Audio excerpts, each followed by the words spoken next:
안녕하십니까. 삼성중공업 기술개발본부장 장혜기입니다. 반갑습니다. 어, 오늘 저는 이 북극이라는 이런 극한의 환경을 극복할 수 있는 그러한 대한민국의 독보적인 기술인 락틱베슬의 기술력과 미래 비전에 대해서 이렇게 같이 잠깐이지만 20분이지만 같이 고민할 수 있는 시간을 가졌으면 좋겠습니다. 이 시간이 너무 짧기 때문에 어떤 기술의 소개라기보다는 향후에 다가올 저희 북극 시대의 시장을 선도할 수 있는 그 한국의 전략적 기회가 뭔지 같이 고민하는 그런 자리가 됐으면 좋겠습니다. 다음과 같은 순서로 말씀을 드리겠습니다. 먼저 이해를 돕기 위해서 아틱 베슬이라는 게 무엇인지, 어떠한 혹독한 환경을 극복하는 벤지를 먼저 이해를 하고요. 그다음에 세계 최초의 쉐빙 유조선부터 최첨단 쉐빙 LNG 운반선까지 저희 대한민국이 많은 실적을 쌓아왔습니다. 그래서 우리의 이런 기술의 진화 과정을 좀 살펴보겠습니다. 또한 아틱베슬의 건조에 있어서 핵심인 기술사항, 엔지니어 역량 이런 부분에 대해서도 좀 살펴보고요.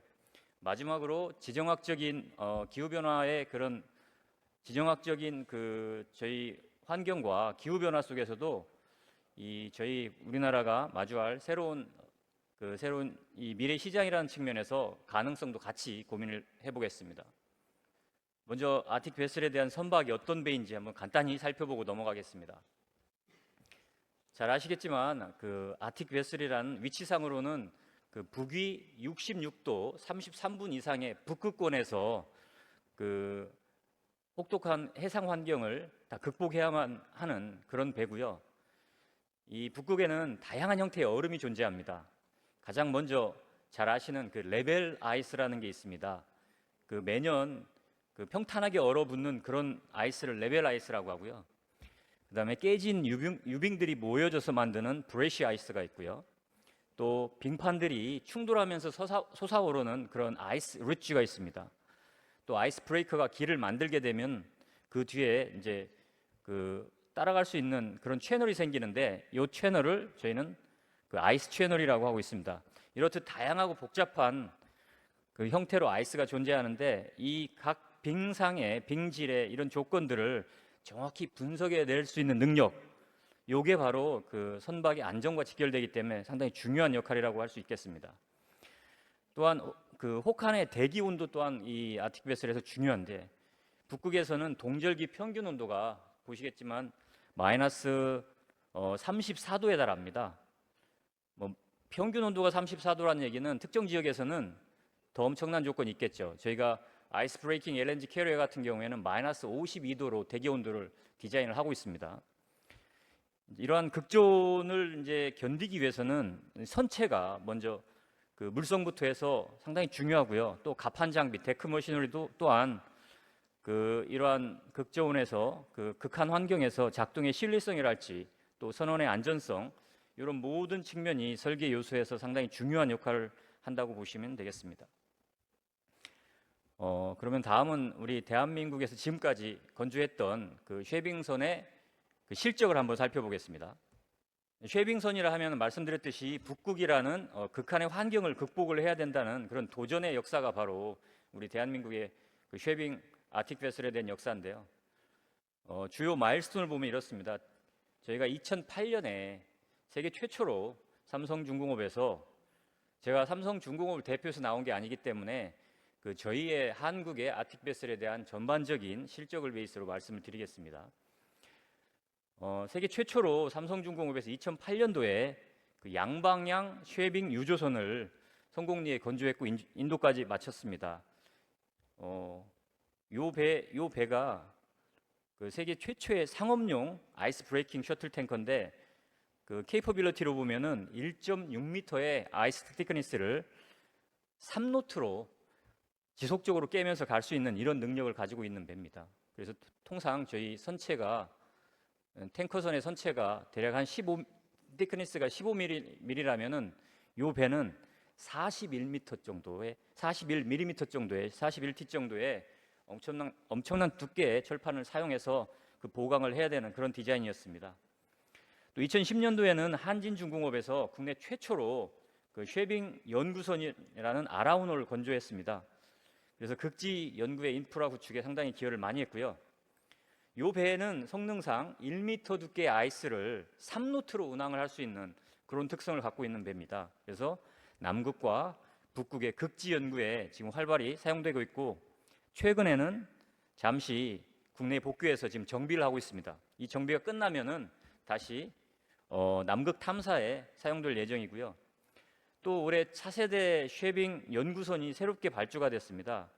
그래서 이 또한 대한민국 쉐빙 연구에 정말 중요한 그 역량 향상에 있어서 꼭 필요한 그러한 프로젝트라고 생각이 됩니다. 2012년도에 삼성중공업에서 극지 운항용 드릴십 아이스맥스 드릴십을 또 성공리에 건조해서 인도를 했습니다. 이제 그 탱커만이 아닌 자원 개발 분야까지 이 아이스 브레이킹 기술을 확장한 사례인데요. 요 드릴십은 쉐빙선하고는 다소 다릅니다.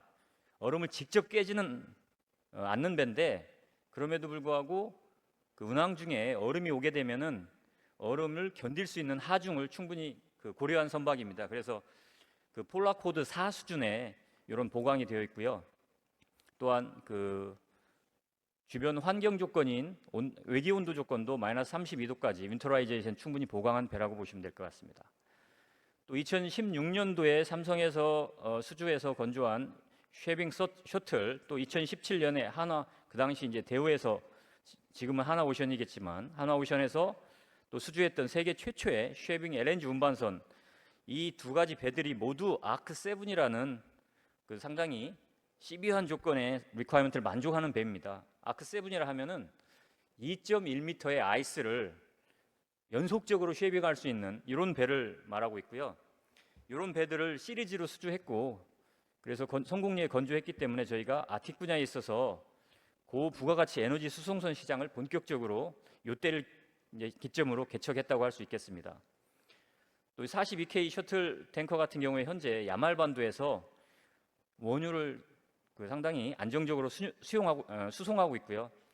요 배 같은 경우에는 그 1.4m의 아이스 thickness를 3.5m로 지속적으로 깨는 성능을 가지고 있습니다. 또 한화에서 수주했다고 말씀드린 야말 LNG 같은 경우에는 그 1.5m의 아이스를 5노트로 깰 수 있는 이런 성능을 가지고 있는 그 엄청난 배입니다. 또 2018년도에 삼성중공업에서 수주한 요 스킴은 조금 다릅니다. 저희가 독자적으로 건조하지 않고 즈베즈다 조선소하고 협력을 하는 그런 스킴에서 배를 수주했고, 120K 아틱 셔틀 탱커 10척, 또 174K 아이스 브레이킹 LNG 캐리어 15척을 수주했었습니다, 저희가. 그래서 쉐빙선 분야에서 상당한 경쟁력을 지속적으로 유지해 왔었고요. 그러나 아쉽게도 러시아 전쟁으로 LNG만 유일하게 5척을, 완성품도 아니지만 일부 미완 상태로 지베즈다 조선소에 인도하는 이런 아픔이 있었습니다. 여전히 이 계약은 아직 살아 있습니다. 그래서 러시아 전쟁이 끝나게 되면은 이 계약은 다시 진행을 시킬 수가 있을 것 같습니다.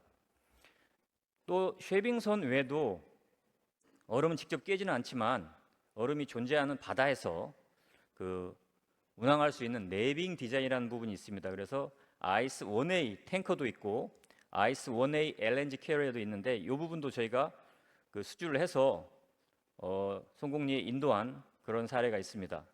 그리고 이런 발자취들을 쭉 봤을 때 저희 아틱 베슬이 단순한 원러브 선종이 아닌 상당 부분 고부가가치 선종이다라는 인식이 맞는 것 같고요.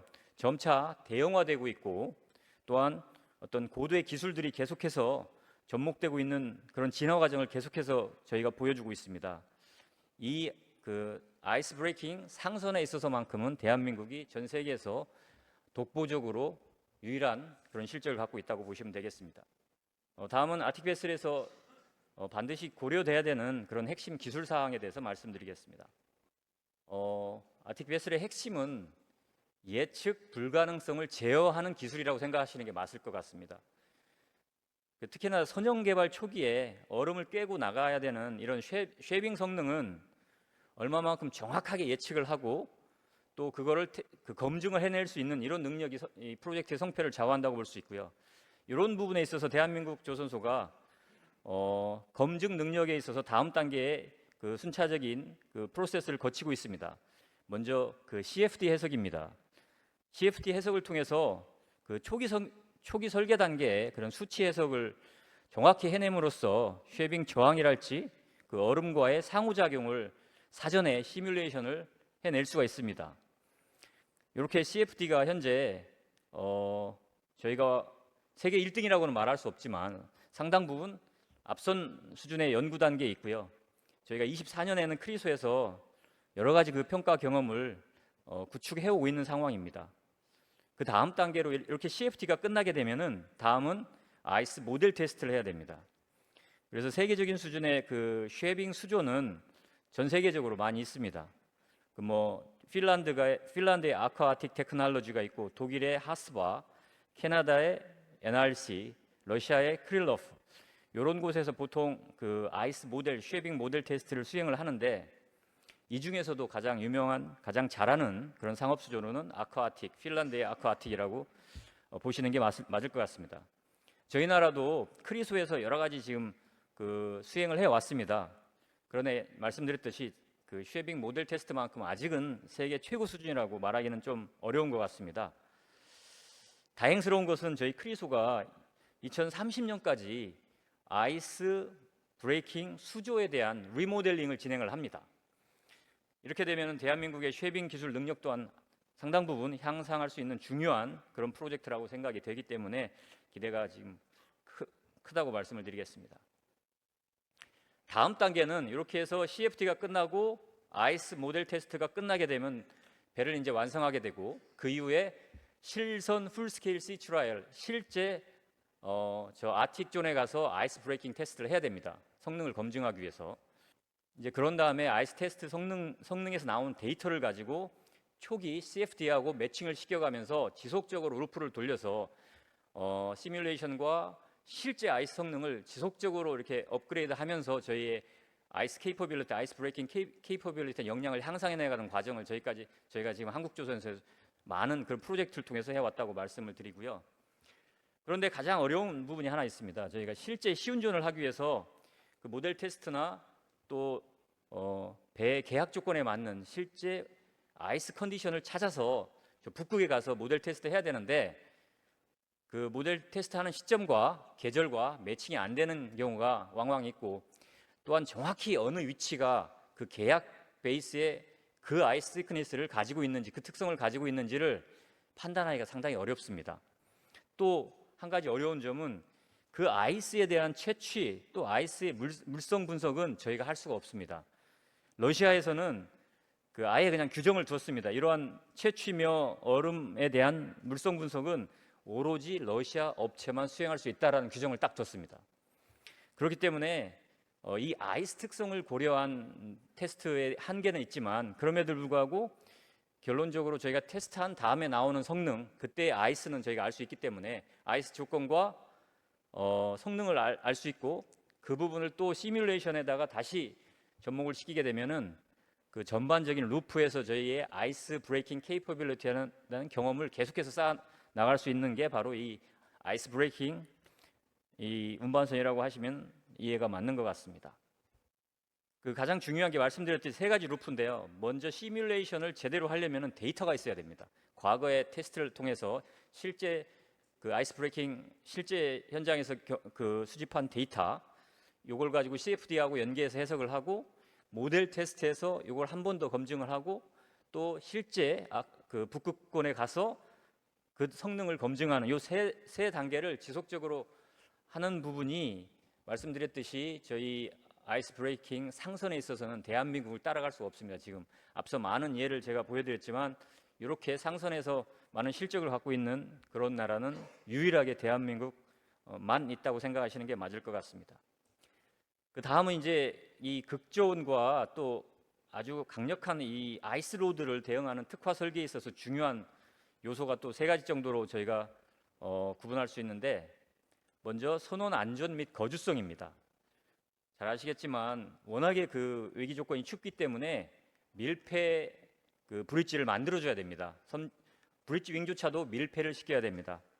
그래서 이런 그 밀폐형 브릿지윙 이런 부분을 통해서 또 항해사가 안전하게 그 운항할 수 있도록 해주고 최소한의 외기 노출을 해줘야 되기 때문에 모든 통로는 다 인사이드 인크로즈 패시지웨이를 적용해야 되는 그런 게 반드시 아이스 브레이킹 그 상선에서는 필요하게 되어 있습니다.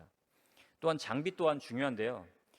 가장 장비 중에서 외기에 노출이 많이 되면서 자주 사용되는 게 이제 무어링 이퀴프먼트입니다. 그래서 계류 장비들은 반드시 반밀폐형, 앞에 그림에서 보셨지만 저 앞쪽에 포워드 무어링 스페이스가 세미 인클로즈드 무어링 데크라고 되어 있는 부분처럼 그 눈이 쌓이지 않도록 이렇게 보호를 해줘야 되는 부분이고요.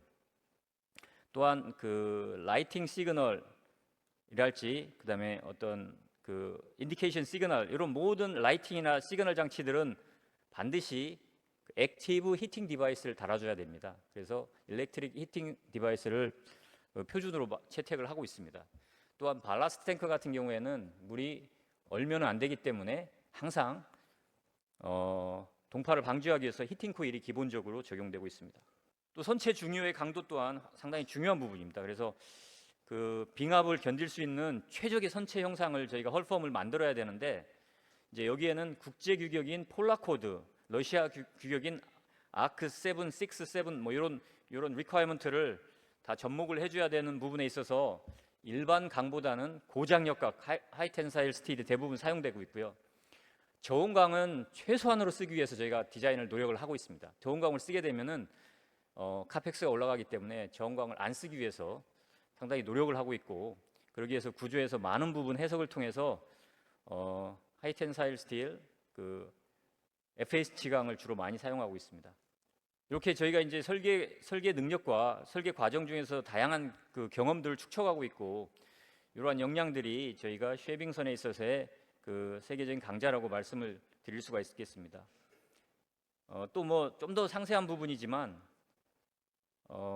경험에 의해서 알 수 있는 부분이 일단 디자인만 가지고 알 수 없는 부분이 실제 많이 발생합니다. 너무나 극한 그 위기이기 때문에 그래서 이제 하나 예를 들어 보면은 이제 그 브릿지에 그 실링의 인슐레이션을 일반 상선보다 엄청나게 많이 보강을 합니다. 그런데 그 페네트레이션이 이제 어쩔 수 없이 생기는 부분, 케이블, 시그널, 폴대, 뭐 서포트 물성이 조금이라도 다른 부분, 두께가 조금이라도 다른 부분 이런 부분에서는 반드시 컨덴세이트가 생기고 안쪽에 얼음이 생긴다는 게 그렇게 보는 게 맞습니다. 저희 경험에 의하면은 이 얼음은 그 아틱존에서 나오지 않습니다. 그러나 다시 이제 항구에 왔을 때 그 천정에서 물이 쏟아지는 일이 자주 생길 수가 있습니다. 저희가 여러 번 이런 반복을 하면서 이제 지금 같은 경우에는 그런 문제가 안 생기게 하는데 요거는 경험에 의해서만 알 수 있는 거지 디자인 조건에서도 잘 알 수가 없습니다. 왜냐하면 너무나 그 델리케이트한 부분이기 때문에 선실 부분에서도 알 수 없는 컨덴세이트가 너무나 많이 생겨가지고 그 선실에 물이 새는 경우도 자주 있고요. 특히 이제 C체스트 같은 경우에도 그 이제 얼음 조각들이 막히는 경우 이런 경우도 자주 발생하기 때문에 뭐 그리드도 중요하지만 이 얼음이 상부로 뜰 수 있는 그런 플로팅 조건도 C체스트도 다 고려해야 되고 여러 가지 아주 디테일한 부분에서 실제 프로젝트를 경험하지 않고는 모르는 부분이 상당히 많이 있습니다. 마지막 이제 핵심 역량에 대해서 말씀을 드리겠습니다.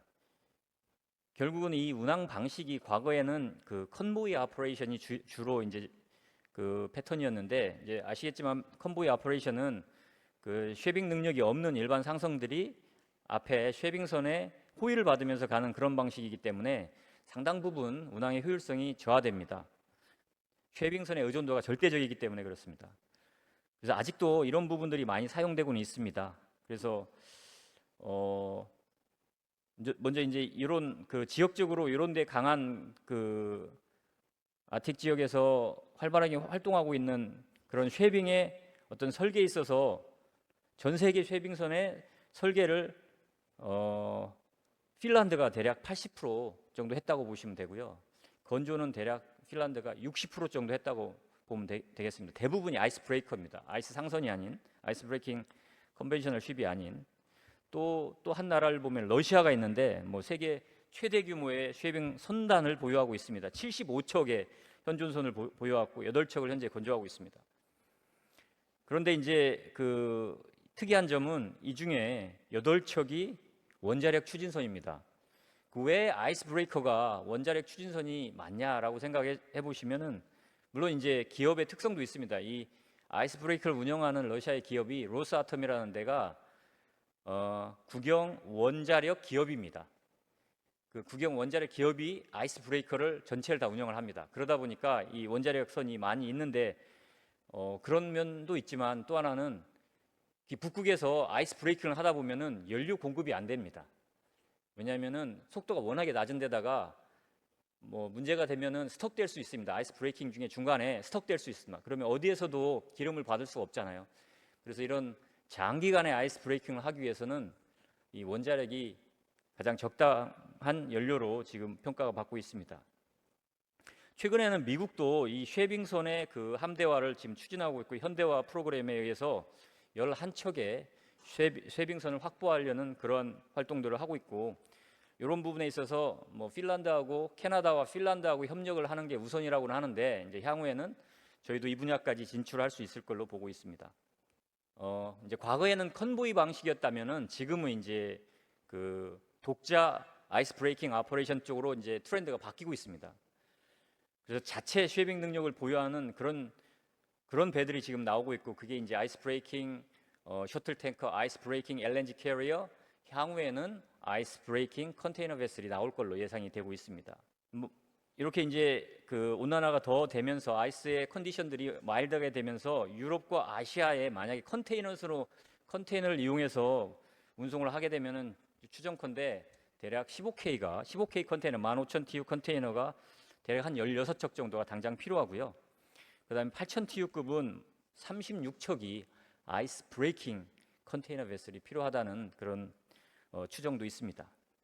이렇게 여러 가지 이제 경험을 바탕으로 대한민국 조선소가 그동안의 쉐빙에 대해서 압도적인 그 상선 기술이 발전을 해왔는데 저희는 단지 그냥 리퀘어먼트를 따르는 게 아니고 운항 루트, 경제성, 안전 규정 이런 것들을 종합적으로 분석을 하고 최적의 운항 컨셉을 제공하는 그 토털 솔루션 프로바이더의 위상을 이미 구축했다고 보시는 게 맞을 것 같습니다.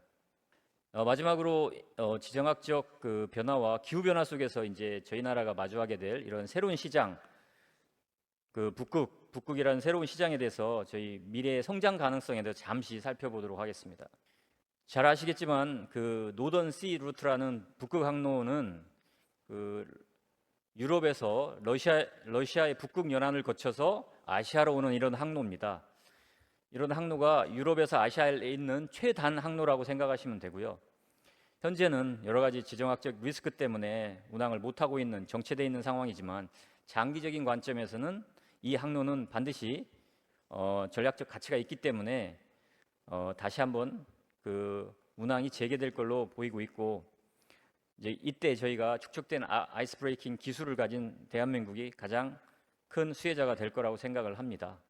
또한 미국의 알래스카 LNG가 한참 지금 얘기가 되고 있는데 현재는 알래스카의 북쪽에서 파이프라인을 통해서 남쪽에 그 LNG 기지를 두고 제액화 기지를 두고 일반 아이스 클래스 베슬을 가지고 운송을 하겠다는 게 기본 전략입니다. 그런데 저희가 쉐빙 LNG 캐리어에 대한 그 경험과 실적과 실제 운항 정상적으로 운항을 하고 있기 때문에 향후에는 그 알래스카 북쪽에서도 직접 아이스 브레이킹 LNG 캐리어가 직접 화물을 실을 수 있는 그리고 아시아로 LNG를 나를 수 있는 이런 가능성도 열려 있다고 저는 생각을 하고 있습니다. 다음은 기후 변화에 의한 어떤 우리에게 닥치는 이게 위기인지 기회인지라는 측면에서 여러 가지 논의는 많이 되고 있지만 일단 비즈니스 측면에서 보면은 분명히 기회인 건 사실인 것 같습니다. 화면에서 보시면 아시겠지만 저희 1980년대 이후에 북극의 해빙 면적이 10년마다 12%씩 감소하고 있는 상황입니다.